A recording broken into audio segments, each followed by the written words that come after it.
So it's not the first time we're touching the topic of epilepsy in 10 Minutes to Your Health, but these gentlemen are here as part of a clinical trial team at KPH for epilepsy patients within a particular criteria. Chief Operating Officer of Engage Therapeutics, is it? Therapeutics, yeah. Mr. Mark, don't tell me, it said Teos? Teos, correct. Teos, and two of the study's sub-investigators at KPH, Dr. Chitram Singh, and Dr. Lorenzo Gordon, Dr. Lorenzo in the white shirt, and Sir Mark beside me. Morning, everyone. Welcome to Smile Jamaica. Welcome to Jamaica for the first time. Thank you. Yeah, first time here. When did you get in? Just last night. Great to meet you. You have a son? Daughter. A daughter who have epilepsy, and I have a grandson.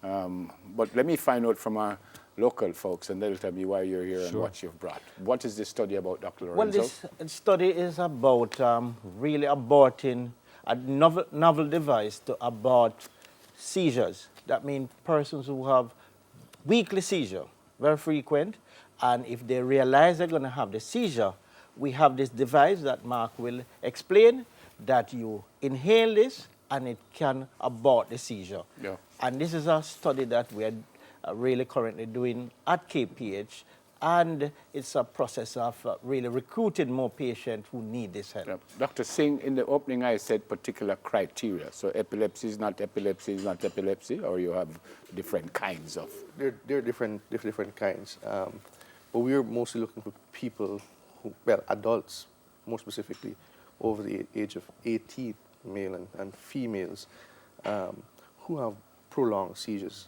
as Dr. Lorenzo mentioned.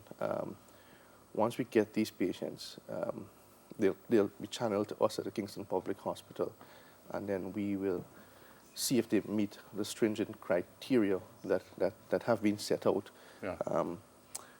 And then we will take it from there. Yeah. Again, before Mark, why would someone have a regular seizure? What would cause something like that? There are many things. Of course, the etiology of a seizure. It could be due to dysfunction, as I said, dysfunction in different ways. Maybe chemical imbalance in the brain, maybe they are substrate, and most of the cause of these type of seizure we do not know. However, the most important thing, if we can investigate the cause, then we treat. And most time we can't, so we therefore find ways and means of treating, whether it's usually medically and in some cases surgically. Again, if you are epileptic, you said regular seizures. Is there a person that is epileptic but doesn't have regular seizures? Yeah. There are persons. Some persons are actually, controlled on their medication. But more importantly, why we're doing these studies, that we normally react when a person has a seizure. This device or this investigation is about stopping seizures dead in its track. Yeah. And that's why we're exploring this device. It's a novel way of stopping seizures. How prevalent is it in Jamaica, epilepsy? Well, I mean, we look at it, it's maybe in our population, I guess guesstimate would be about 2 to 3 persons every 5,000. Every 5,000? Yes, 5. Which is 7,000. quite prevalent. What about in the United States, Sir Mark? Will you have numbers from the United States? Yeah, so in the U.S. there's about 3.4 million patients that have epilepsy, that have been diagnosed with epilepsy. Wow.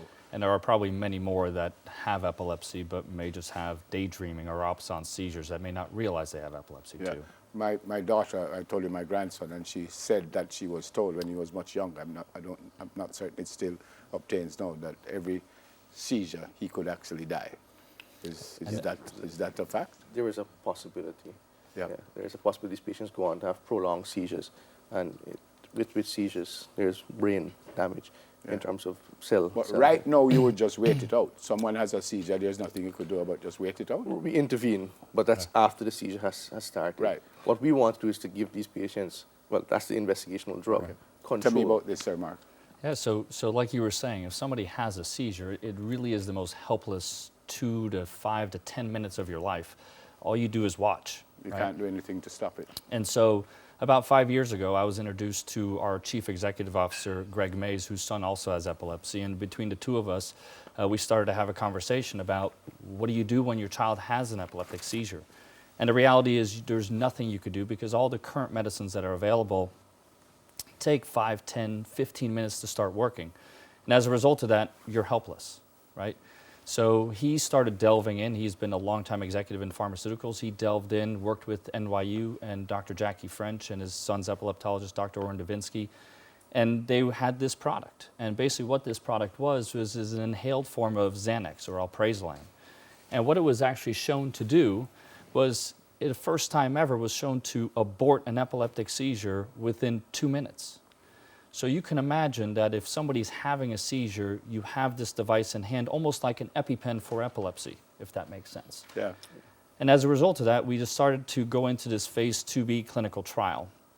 Now, it seems easy enough to say, we're going to do a trial to stop epilepsy, but the reality is epileptic seizures tend to last 2-3 minutes. Mm-hmm.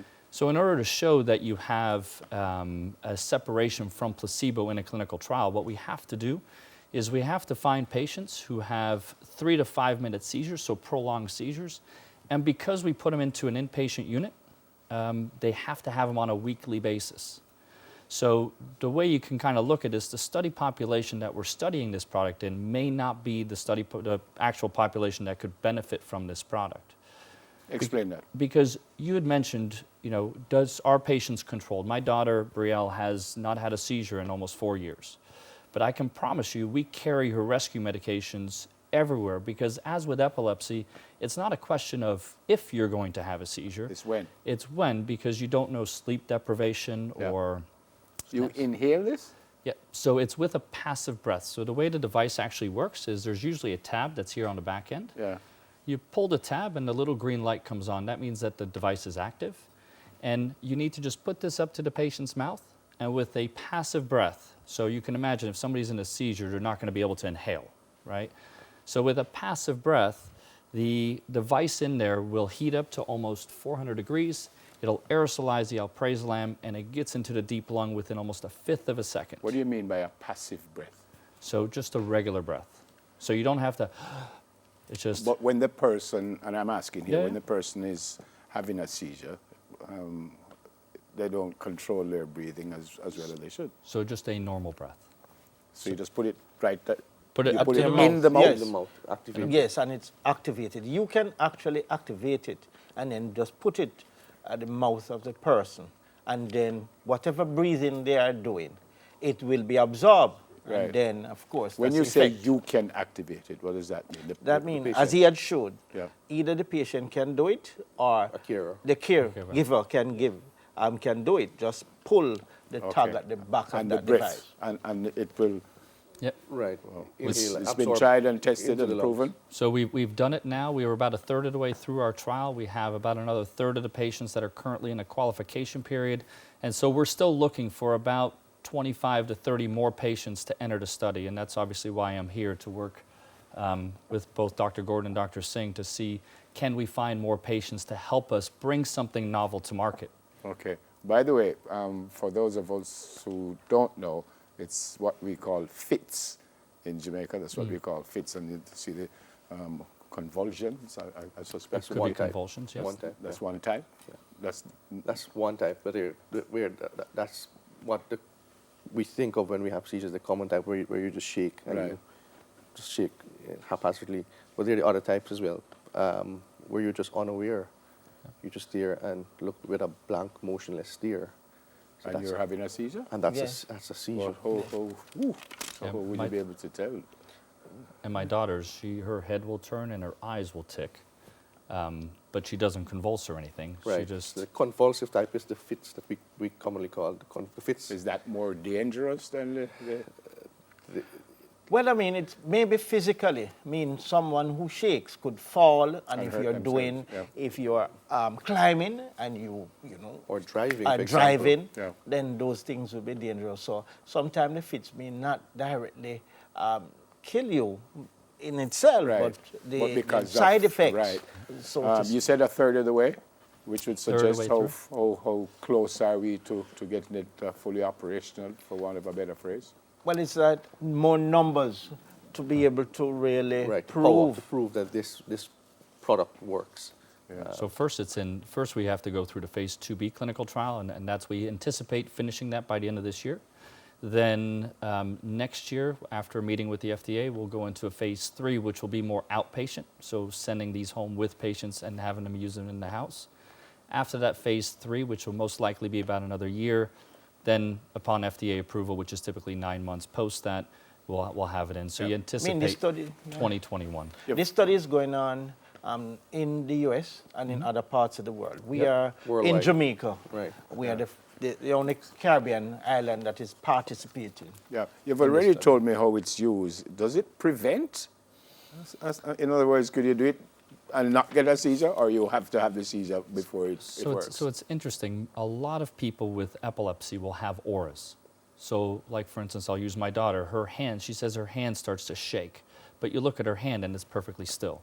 So for her, she has a sensory aura that tells her a seizure is coming. And then you could give that and abort the seizure from not happening. But a lot of people won't know that it's coming.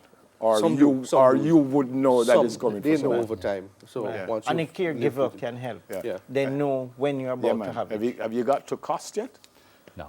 No, we're on No, cost, no, we're this is pretty in early. the stage of really, first we have to Investigative prove that stage. this works. Yeah, And fantastic. if there are patients out there who are having regular seizures and physicians who have Who are managing patients, these patients. we invite them to participate. How and and we have where? a project manager, Marian Gordon, that can be contacted at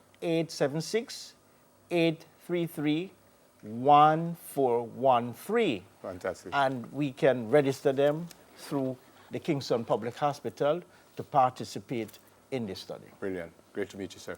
Absolutely. And I Thank you pray- for having me. And I pray that your daughter will come out of this. And same with your grandson. Fantastic. Thank you. Thank you very Right. much. Chief Operating Officer of Engage Therapeutics, Mr. Mark Teus. Close. I wanted to get it right.